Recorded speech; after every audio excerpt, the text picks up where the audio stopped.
Welcome to my channel, dear viewers. आंनि चेनेलाव फिन खेबसे बरायनाय थाबावबाय. Some confused fixed preposition series-नि नैबे क्लास नम्बर 5 आरो क्लास नम्बर 5 आव जों सावरायगोन appeal-जों माब्ला to जायो, for जायो आरो against फज'नाय जायो. अब्ला आवगायनि बायदिनो मोनसे शर्ट कनसेप्चुएल भिडिअ आरो बेखौनो जोबजासिम नायनो थाखाय खावलायनाय थाबाय. गिबियाव नायगोन जोङो appeal to. अब्ला माब्लाबा appeal to खौ appeal to होननानैबो जोङो गारां बोनाय नुनो मोनो. अब्लाबो बे मोननैनि ओंथिया एखेयानो. सोरखौबा बा पर्सनखौ सोरबा सासे सुबुंखौ आरज गाबनाय एबा गुरैयै खावलायनाय फोरमायब्ला appeal to बाहायनाय जायो. अब्ला बुजिबाय बेवहाय सोरबा सासे पर्सन जानांगोन एबा सोरबा पर्सनखौ आरज गाबनाय एबा गुरैयै खावलायनाय जानांगोन. अब्ला बेवहाय जोङो appeal to फज'नो हायो. बेनि अनगायैबो इनस्टिट्यूशन एबा संस्थानिसिम आरज गाबनाय इनस्टिट्यूशन बर'आव होनगोन जोंहा संस्थानिसिम जुदि आरज गाबनाय फोरमायो अब्लाबो जोंहा appeal to खौ फज'नाय जायो. क्लियार? अब्ला एग्जाम्पलखौ जोङो जुदि नायोब्ला आरो क्लियारसिन जाबावगोन. बेवहाय दङ गिबियाव the student appealed to the principal for free admission. बेवहाय बुंनाय दङ फरायसाया फ्रि एडमिशननि थाखाय गोरायुंनिसिम बा गोरायुंखौ गुरैयै खावलायदोंमोन. सोरखौ खावलायदों? गोरायुंखौ. सासे पार्सन, दा प्रिन्सिपाला जोंहा पार्सन फोरमायदो, बेनिखायनो बेवहाय टु फज'नाय जादों. बेनि उनाव दङ जोंहा he appealed to me for a help. बियो मोनसे हेफाजाबनि थाखाय आंखौ गुरैयै खावलायदोंमोन. सोरखौ खावलायदों? आंखौ, मिखौ खावलायदों. बेनिखायनो सुबुंखौ डाइरेक्ट खावलायनायनि थाखाय बेयाव appeal-जों to बाहायनाय जादों. बेनि उनाव लास्टआव दङ जोंहा the new design appeals to younger consumer. बेवहाय गोदान डिजाइना बा गोदान महर होनाया माखौ younger consumerखौ उन्दै बायगिरिफोरखौ कास्टमारफोरखौ मा खालामदोंमोन? गुरैयै खावलायहरदोंमोन. माने बिसोरनिसिम एट्राक्शन खालामहरदोंमोन बा एट्राक्शन लाबोनो नाजादोंमोन. अब्ला क्लियार बेहालागे? बेनि उनाव जुदि जोङो संस्थानि बाथ्रा बुङोब्ला, जुदि जोङो संस्थानिसिम आरज गाबनाय फोरमायोब्ला जोङो ओरै बुंनो हागोन he appealed to the high court. High कर्टनिसिम बियो मा खालामदोंमोन? आरज गाबहरदोंमोन. अब्ला हाइ कर्टआ जाबाय जोंहा मोनसे संस्था न'? बेनि उनाव जों जुदि बुंबावोबा he appealed to the company. बेयो कम्पेनिनिसिम गुरैयै आरज गाबहरदोंमोन बा कम्पेनिखौ गुरैयै खावलायहरदोंमोन. बेबायदि बाथ्रायाव जोङो appeal to बाहायनो हायो. क्लियार? हप क्लियार जादों होननानै आङो मिजिंथिबाय. बेनि उनाव जोंहा दङ appeal for. appeal forखौ जों बेवहाय सावरायगोन. मानिबा थाखै एबा माबा मोनसे जिरादनि थाखाय आरज गाबनाय एबा गुरैयै खावलायनाय फोरमायब्ला appeal for बाहायनाय जायो. अब्ला मानिबा थाखै, माबा मोनसे रिजन, कारननि थाखाय जाहोननि थाखाय एबा माबा मोनसे जिरादनि थाखाय, मुवा बेसादनि थाखाय जुदि जोङो आरज गाबो अब्ला बेवहाय appeal for खौ बाहायनाय जायो. नट मोनथिनो गोनां खोनायाव नाय this may be request for help. बेयो मानि थाखाय आरज गाबनाय जानो हागौ? हेल्प हेफाजाबनि थाखाय, सापर्टनि थाखाय, रिसर्सनि थाखाय, एसिस्टेन्सनि थाखाय, मानिनि थाखाय, इनफरमेशननि थाखाय. बेफोरबायदि बायदि जुदि जोङो मानिबा थाखै जुदि जोङो आरज गाबनाय फोरमायो appeal for बाहायो. एग्जाम्पलाव जोंहा दङ गिबियाव the beggar appealed for help. बिबायारिया हेफाजाबनि थाखाय आरज गाबदोंमोन बा हेफाजाबनि थाखाय गुरैयै खावलायदोंमोन. मानि थाखाय? हेफाजाब, हेल्पनि थाखायसो. रावबो सुबुंखौ बुङाखै बेयाव, हेफाजाब होनोसो खावलायदो.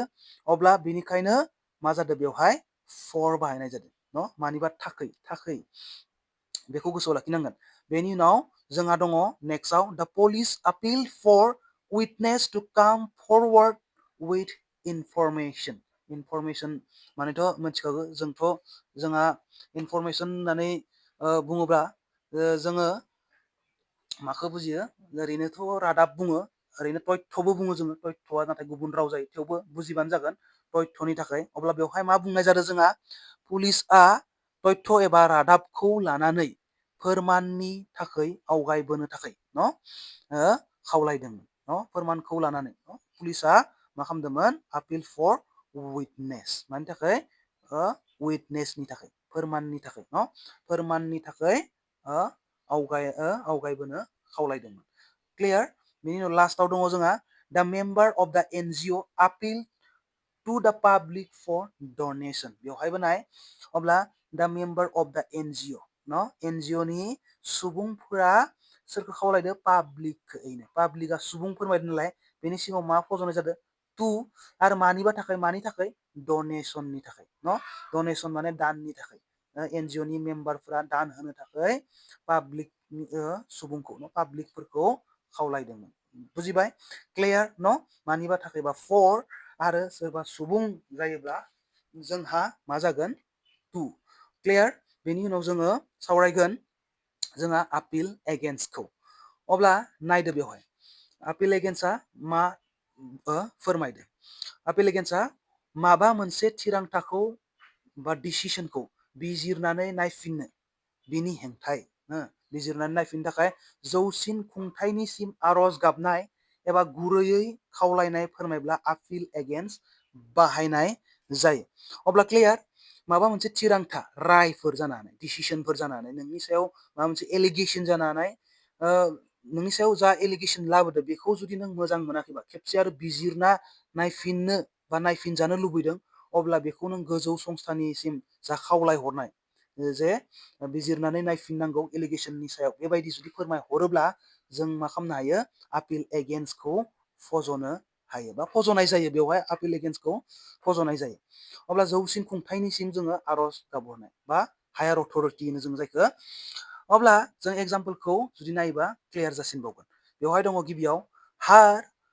appeal against the dismissal was rejected न बेवहाय दङ जोंहा dismissal मानेथ' जोंहा नेवसिनाय माबा होखारनायखौबो बुजियो बेवहाय नाथाय जोङो सेफायनायखौसो जोङो मा खालामगोन बुजिगोन dismissal माने जोंहा केसखौ सेफायनाय न बि मा खालामदो बिनि केसखौ सेफायनो न केसखौ जोंहा मकर्दमाबो होनो केसखौ सेफायनो खावलायनाया नेवसि जादोंमोन न रिजेक्टेड जादोंमोन केसनि बाथ्रा बुंदो माबा मोनसे डिसमिसल केसखौ जोंहा सेफायनायनि बाथ्रा बुंदो केसनि बाथ्रा अब्ला माबेयावबा बियो मा खालामदोंमोन हायार अथरिटिनियाव न जोंहा जौसिन खुंथायनियाव बियो आर'ज गाबदोंमोन नाथाय मा जादों रिजेक्ट जादों बेनिखायनो बेवहाय मा जादों आपिल दो एगेन्स्ट जादों न बेनि उनाव जोंहा नेक्स्टआव दङ हि appeal to the higher court against the judgment माने राय न बेयो मा खालामदोंमोन हायार कर्टआव आपिल खालामदोंमोन बियो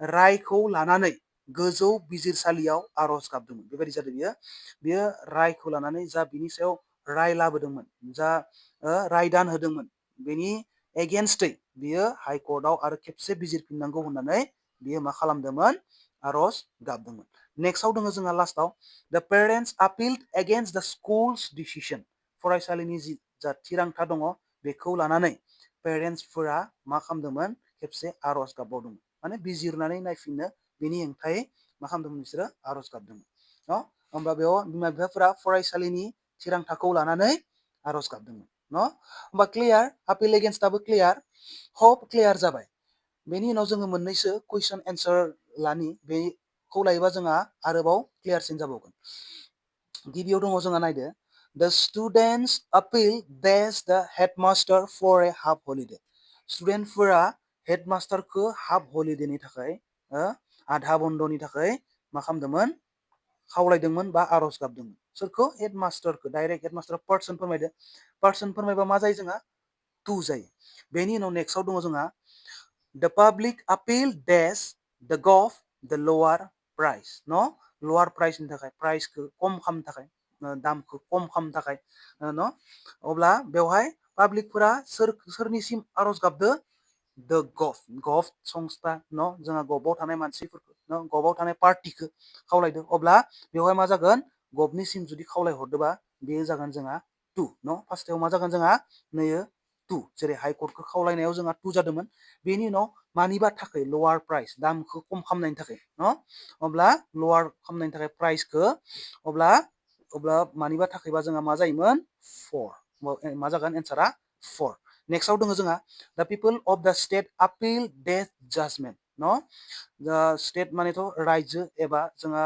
हादरसानि सुबुंफोरा बा रायजोनि सुबुंफोरा जाजमेन्टनि एगेन्स्टै न रायनि एगेन्स्टै रायनि हेंथायै मा खालामदोंमोन खेबसे आरो सावरायफिननो थाखाय न आर'ज गाबदोंमोन न अब्ला बुजिदो क्लियार अब्ला बेवहाय जोंहा मा जागोन एगेन्स्ट जागोन न जाजमेन्ट दङ नालाय राय दङ नालाय रायनि हेंथायै जोंहा आर'ज गाबनाय जुदि फोरमायोब्ला एगेन्स्ट बिनि उनाव नेक्स्टआव दङ जोंहा हाउ कुड वी आपिल देस फर मर रिसर्स गोबां रिसर्सनि थाखाय न रिसर्सआ जोंहा मुवा बेसादानो जा धोन सम्पदानो जा बे रिसर्सनि थाखाय जों माब्रै आर'ज गाबनो हागौ होनना सोंथि सोंदों हाउ कुड वी आपिल देस फर मर रिसर्स नङा अब्ला मा जागोन मानिबा थाखै नालाय आं बुंखानानै होबाय मानि थाखाय रिसर्सनि थाखाय अब्ला थाखै जायोबा जोंहा मा जायोमोन फर क्लियार बेनि उनाव लास्टआव दङ आइ थिंक व्हाट आपिल्स देस मी नैयाव मोनसे थालांदो जोंहा इन थालांदो in his painting is his use of colour आं सानो न बेनि सावगारि बोनायाव गाब फुनाया आंखौ गोसो बोगथाब होयो न सावगारि बोनायाव सोरनिबा सावगारि बोनायाव आंखौ गोसो बोगथाब होनाया बिनि सावगारि बोनायाव आंखौ गोसो बोगथाब होनाया मोनसेल' जिराद दङ बे दङ बिनि कालारफोर बाहायनाय बिनि गाबफोर फुननाया बियो आंखौ मा खालामो आपिल खालामो बेयाव आपिल टुआ मा खालामगोन जोंहा बेयाव आर'ज गाबनाय फोरमायालासिनो एट्राक्सनखौसो फोरमायगोन न गोसो बोगथाबहोनायखौसो फोरमायगोन अब्ला बेवहाय जेबो कुइसन लाखियासै दिनै हमवार्कनि थाखाय बेवहाय टु जायो बेखौ एन्सारखौ खोन्थाखानानै होबाय अब्ला भिडिअआ बेखिनियानोमोन जुदि भिडिअनिफ्राय माबाफोर एसे मुलाम्फा जादोंब्ला आंनि चेनेलखौ अननानै साबस्क्राइब खालाम लोगोसे खाथियाव थानाय बेल आइकनखौ थुनानै ला आरो भिडिअखौ मोजां मोनदोंबा लाइक खालाम कमेन्ट खालाम आरो शेयार खालाम लोगोसेनो बे भिडिअनि PDF जुदि नट्स नांगौ अब्ला जोंनि चेनेलनि लिंकआव थानाय टेलिग्राम लिंकआव थानाय जा जोंहा टेलिग्राम चेनेल दङ बेयाव जइन जाबानो बेनि PDF नट्सखौ मोननो हागोन अब्ला थेंक इउ फर वाचिं